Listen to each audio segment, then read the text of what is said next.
नमस्कार साथियों, स्वागत है आप सबका आपके अपने यूट्यूब चैनल परीक्षा क्लब पर। साथियों, आप लोगों के लिए रेलवे ने यानी आरआरबी ने जो कहा है दिवाली का तोहफा आप लोगों को दे दिया है। और वो तोहफा क्या है वो मैं आपको बताने वाला हूँ। आप लोगों को पता चल चुका होगा, नहीं पता चल चुका है तो मैं आपको पूरा नोटिफिकेशन बाकायदा डिटेल में डिस्कस करके बताऊँगा कि कौन कौन से लोग फॉर्म भर सकते हैं और कौन कौन से फॉर्म लोग नहीं भर सकते हैं। मेडिकल स्टैंडर्ड क्या है, मेडिकल चश्मे वालों के लिए कितनी वैकेंसी है और विदाउट चश्मे वालों के लिए कितनी वैकेंसी है। तो साथियों, मैं बात कर रहा हूँ आपके दिवाली का जो गिफ्ट है वो है आरआरबी एनटीपीसी ग्रेजुएशन लेवल का नोटिफिकेशन आउट हो चुका है। ठीक है, वैकेंसी तो वही है, बस आवाज़ सुनी होगी आपने कि प्रचार करेंगे साल भर और वैकेंसी।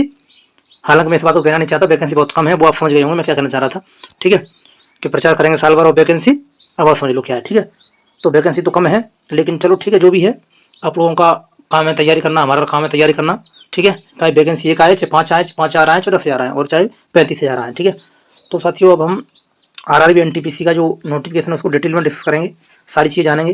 कि सबसे पहले मैं आपको बता दूं, यहाँ पे ध्यान रखना आप लोग, ओबीसी का सर्टिफिकेट अब की बार बहुत तगड़ा मांगा गया। तगड़े का मतलब ये है कि ओबीसी का सर्टिफिकेट आपका ध्यान रखना, ओबीसी वालों कि आपका सेंट्रल गवर्नमेंट का सर्टिफिकेट जो का है वो कब से कब तक का मांगा है, वो सारी चीज़ें बताऊंगा। SC ST का तो मांगा ही जाता है, ईडब्ल्यूएस का भी मांगा जाता है, लेकिन मैं अभी ओबीसी वाले ध्यान से सुन लो कि आपका जो सर्टिफिकेट है वो सारी डिटेल में सर्टिफिकेट इसमें दूंगा, कब से कब तक का चलेगा। ठीक है, और जो का है आपका मेडिकल स्टैंडर्ड, सारी चीज़ें बात करेंगे इसमें डिटेल में। ठीक है, तो साथियों इन सारी चीज़ों को डिस्कस करने से पहले अगर मैं आपको बता दूँ, अगर आप चैनल बनाए तो चैनल को सब्सक्राइब कर लो।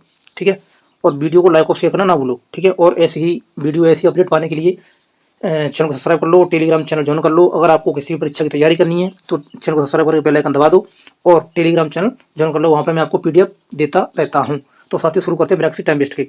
सबसे पहले हम बात करेंगे इंपॉर्टेंट डेट्स क्या क्या है। तो साथियों सबसे पहले हम बात करेंगे आपको डेट के बारे में कि कब से कब तक आपका अप्लाई होगा। तो साथियों ये आ गई इंपॉर्टेंट डेट्स।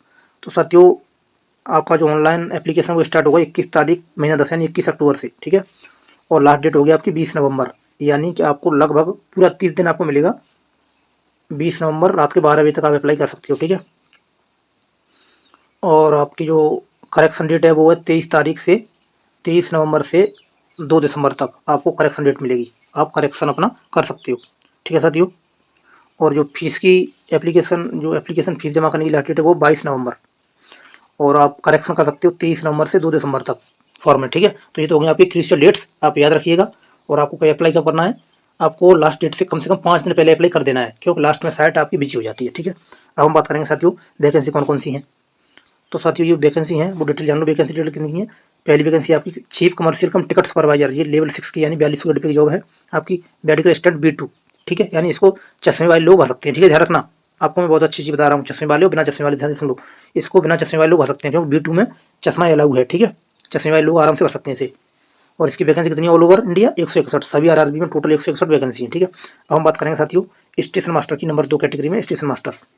इसकी जो वैकेंसी है वो लेवल 6 की जॉब है, ये 42 रुपये की, और इसका medical stand A2 medical stand वो होता है जिसमें चश्मा अलाउ नहीं होता है। ठीक है, तो 615 वैकेंसी ये है। और आपकी गुड्स ट्रेन मैनेजर जो यानी जिसको गुड्स कार्ड कहते हैं, ट्रेन मैनेजर की, वो भी आपकी 3416 वैकेंसी है। ठीक है, इतनी वैकेंसी है। इनमें भी कैसा है आपका A2 मेडिकल, यानी A2 का मतलब है आप जो चश्मा लगाते हैं वो लोग इस फॉर्म को नहीं अप्लाई कर सकते, ध्यान रखिएगा। ठीक है, आप इन पोस्ट में अप्लाई नहीं कर सकते, आप केवल ऊपर वाली में कर सकते हैं, और एक पोस्ट और है उसमें कर सकते हैं। ठीक है, 2 पोस्ट हैं उनमें और कर सकते हैं बस। तो ये आपका हो गया। अब मैं आपको आगे बात करने वाला हूँ आपसे। अगर ये पोस्ट है जूनियर अकाउंट असिस्टेंट कम टाइपिस्ट, ये भी C2, दोनों C2 और B2 और C2 जो मेडिकल स्टैंड है, ये सब लोग इसमें अप्लाई कर सकते हैं, चाहे चश्मा लगाओ चाहे नहीं लगाओ। ठीक है, चश्मे वाले इसमें अप्लाई कर सकते हैं, कहने का मतलब। और जो A2 वाली है, तीन पोस्ट, इनमें चश्मे वाले अप्लाई नहीं कर पाएंगे। ध्यान रखिएगा इस बात का, हमेशा अपनी पोस्ट प्रेफरेंस देते समय चश्मे वाले लोग हैं वो A2 वाली मेडिकल पोस्ट को लास्ट में रखना। ठीक है, यानी या चॉइस में रखना ही मत। जिनका चश्मा लगा हुआ है वो केवल B2 और C2 वाली पोस्ट को भरना। ठीक है, ये पोस्ट डिटेल टोटल पोस्ट कितनी है 5810, यानी 5810। पिछली बार से ये पोस्ट कम है, पहले 8,500 थी, अब की बार 5810 है। तो ये होगी पोस्ट डिटेल। अब मैं आपको बताने वाला हूँ आगे की चीज़ क्या है। इसमें जो इंपॉर्टेंट चीज़ है वही हम डिस्कस करेंगे। ये आपका मेडिकल स्टैंडर्ड मैंने आपको बता दिया, फिर बता रहा हूँ आपको। ये देख लीजिए A2 वालों के लोग ये क्या है, विदाउट ग्लास है, यानी चश्मा अलाउ नहीं है A2 वालों में। ठीक है, A2 वालों में चश्मा अलाउ नहीं है, इसलिए आप A2 वाली पोस्ट जो चश्मे वाले लोग हैं वो ना भरें। ठीक है, B2 में चश्मा अलाउ है और C2 में, तो इनमें आपको चश्मा है तो इसमें आप भर सकते हैं। यानी मैं कह सकता हूँ आपसे कि जो चश्मे वाली पोस्ट हैं वो कितनी है 1720, और जो विदाउट चश्मे वाली पोस्ट है वो 4090 है। ठीक है, यानी कि चश्मे वालों के लिए केवल 1720 पोस्ट हैं, इधर रख लीजिएगा। अब आगे देखते हैं साथियों, फॉर्म कौन भर सकता है, जो इंडिया का नागरिक हो या नेपाल का सिटीजन हो या भूटान का हो। ठीक है, ये तो भैया नॉर्मल इंडिया के लोग भरते हैं, कोई दिक्कत नहीं है। अब हम बात करते हैं एज लिमिट की। तो साथियों एज लिमिट मैं आपको बता दूं कि एज लिमिट जो है वो आपका 18 से 33 है, ठीक है, नॉर्मल। और जो UR EWS वाले जो 1993 से बाद के फॉर्म नहीं भर सकते, पहले के फॉर्म नहीं भर सकते, OBC में 1990 से पहले वाले फॉर्म नहीं भर सकते, SC ST में 1988 से पहले वाले फॉर्म नहीं भर सकते हैं, ठीक है। तो अब इसमें हम एज रिलैक्सेशन की बात करते हैं। तो SC ST वालों को मिलेगा 5 साल की छूट अपर एज लिमिट में, OBC NCL को मिलेगा 3 साल का छूट, ठीक है, ये आपका छूट है। और जो जनरल वाले हैं उनको 18 से 33 की ओनली, उनको छूट नहीं मिलती है, ठीक है। बाकी आप ये देख रहे हैं PW वाले हैं, PWBD वाले हैं, इनको 10 साल की छूट, 13 साल की छूट, इस तरह से आप देख सकते हैं, ठीक है। सारी चीज़ में दी हुई हैं छूट के मामले में। लेकिन जो नॉर्मल कैंडिडेट है मैं उनको बताना चाहता हूँ कि वो लोग केवल वो SC ST को 5 साल और OBC को 3 साल की छूट मिलती है, ठीक है। आगे साथियों एजुकेशन क्वालिफिकेशन की बात करें तो ये इसमें एनेक्जर में दिया हुआ है, लेकिन मैं आपको बता दूं कि इसमें सिंपल ग्रेजुएशन वाली पोस्ट है ये। आप सिंपल ग्रेजुएशन हो, चाहे आपके पास BA हो चाहे BSc हो, कोई भी डिग्री हो जो ग्रेजुएशन में आती है, आप अप्लाई कर सकते हैं, ठीक है। अब फीस की बात करते हैं, एप्लीकेशन फीस। तो साथियों EWS UR और OBC के लिए 500 रुपये, ठीक है। और ये इसमें से 400 रुपये आपके रिफंड हो जाएंगे जब आप CBT1 में पेपर दे लोगे, तब उसके बाद में आपके 400 रुपये आपके खाते में वापस आ जाएंगे, ठीक है। बाकी SC ST वगैरह जो लोग हैं और महिला फीमेल कैंडिडेट उनके लिए 250 रुपये, ठीक है। CBT1 जब आप दे दोगे तो आपको 250 रुपये वापस आ जाएंगे, ठीक है। ये चीज़ है। अब हम बात करते हैं आगे। अब हम रिजर्वेशन की बात करेंगे साथियों। इसमें रिजर्वेशन किसको मिलेगा, इस OBC नॉन क्रीमिलियर और SC ST को इसमें और EWS को इसमें आपका रिजर्वेशन दिया जाएगा, ठीक है। ST और OBC वाले जो लोगों को रिजर्वेशन दिया जाएगा, ठीक है।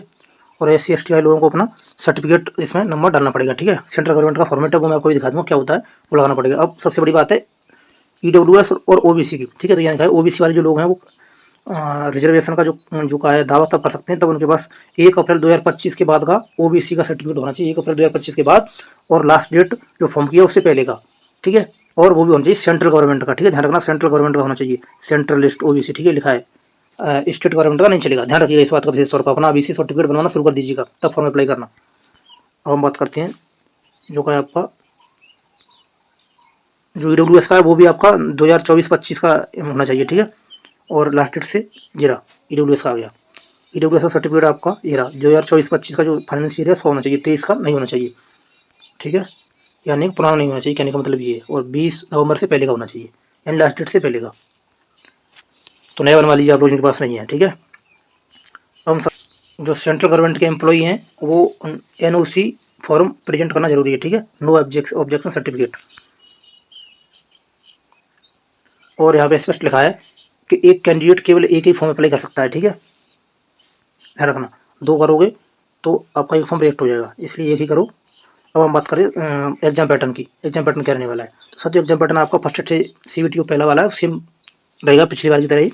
तो फर्स्ट स्टेज का जो CBT उसमें आपके 100 क्वेश्चन होंगे 90 मिनट में, ठीक है। इसमें 40 GK के होंगे, 30 मैथ के और 30 रीजनिंग के होंगे। तो पिछली बार की तरह सेम ही है, कोई बदलाव नहीं है सिलेबस और एग्जाम पैटर्न में, ठीक है। और इसमें जो लोग क्वालिफाई होंगे वो लोग जो का आपका CBT2 में बैठेंगे, ठीक है। 15 गुने आप ये लोग क्वालिफाई करते हैं, तो 15 गुने लोग क्वालिफाई किए जाएंगे, ठीक है। अब ये हो गया सेकंड स्टेज CBT। यहाँ पे देखो लिखा है स्पष्ट कि सेकंड स्टेज के लिए 15 गुने यानी 15 टाइम्स लोग जो का है प्रत्येक कैटेगरी में लिए जाएंगे CBT2 के लिए, ठीक है।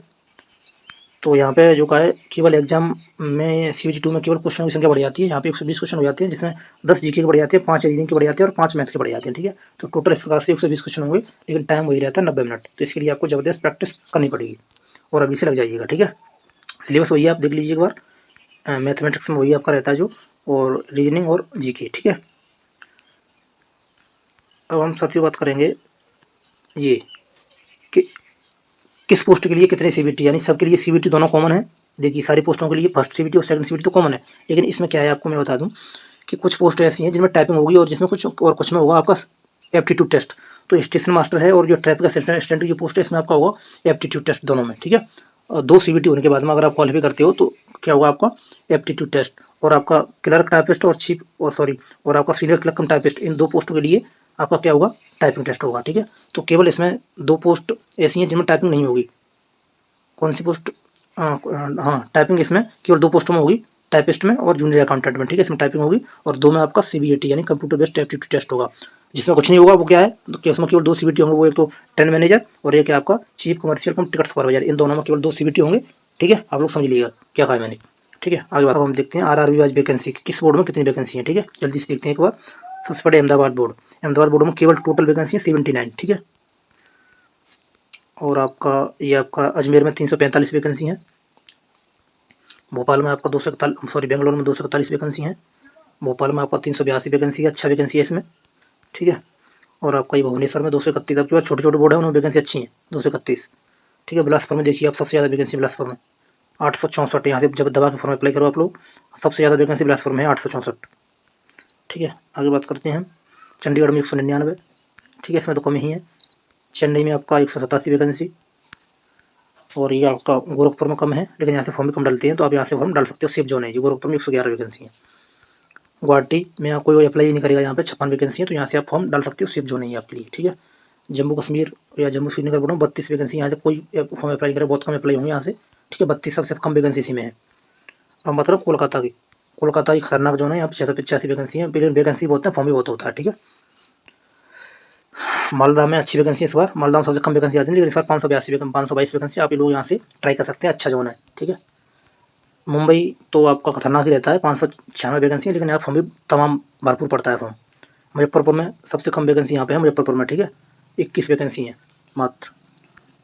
और ये आपका पटना में 23 वैकेंसी, यहाँ भी और कम है, ठीक है। और आपका प्रयागराज में केवल 110 वैकेंसी है। प्रयागराज सबसे तगड़ा बोर्ड है, यहाँ पर सबसे ज़्यादा वैकेंसी आ जाएगी, लेकिन आपकी बार क्या है 110 वैकेंसी मात्र।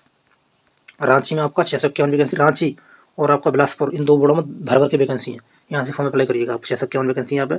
सिकंदराबाद में भी अच्छी वैकेंसी है, 396 वैकेंसी है सिकंदराबाद में। और आपका सिलीगुड़ी में 21 वैकेंसी है, ठीक है। तो ये छोटे छोटे बोर्ड है, यहाँ वैकेंसी कम है, फॉर्म भी कम आते हैं यहाँ पे। तिरुवनंतपुरम में आपका 58 वैकेंसी है, ठीक है। तो ये रही आपकी आरआरबी वाइज मैंने आपको वैकेंसी बता दी है, ठीक है। अब हम बात करते हैं, इस सर्टिफिकेट है एससी का, तो एससी का सर्टिफिकेट आपको सेंट्रल गवर्नमेंट के इस फॉर्मेट में बनवाना है, ठीक है, ध्यान रखिएगा, सभी एससी एसटी वाले कैंडिडेट ध्यान दें, ये वाला बनवाना है आपको। और ये है आपका ओबीसी नॉन क्रीमी लेयर, यानी ओबीसी वाले जो लोग नॉन क्रीमी लेयर हैं, वो इस फॉर्मेट में आपको सर्टिफिकेट बनवाना नया, अभी बनवा लीजिएगा, ठीक है, बाकी देर ना हो जाए कहीं, अभी बनवा लो, बढ़िया रहोगे। और ये हो गया आपका, ये तो वो है, और यहाँ वो आपका हो गया ये ईडब्ल्यूएस का है, ये ईडब्ल्यूएस वाले बनवा लो इस फॉर्मेट में, ठीक है, नया। तो ये सारे मैं आपको बता दिए हैं सर्टिफिकेट वगैरह, ठीक है। तो ठीक है साथियों, ये थी सारी डिटेल, मैंने आपको पूरा ब्रेक डाउन कर दिया नोटिफिकेशन का। तो उम्मीद करता हूँ ये आपको वीडियो अच्छा लगा होगा, ठीक है। तो दबा के वीडियो को लाइक शेयर करो और चैनल को सब्सक्राइब करते जाओ, आपको तैयारी करवा जाएगी चैनल पर ज़बरदस्त तरीके से, ठीक है। टेलीग्राम चैनल ज्वाइन कर लो, लिंक मैंने डिस्क्रिप्शन में लगा दिया है, ठीक है साथियों। मिलते हैं अगली वीडियो में। जय हिंद, जय भारत।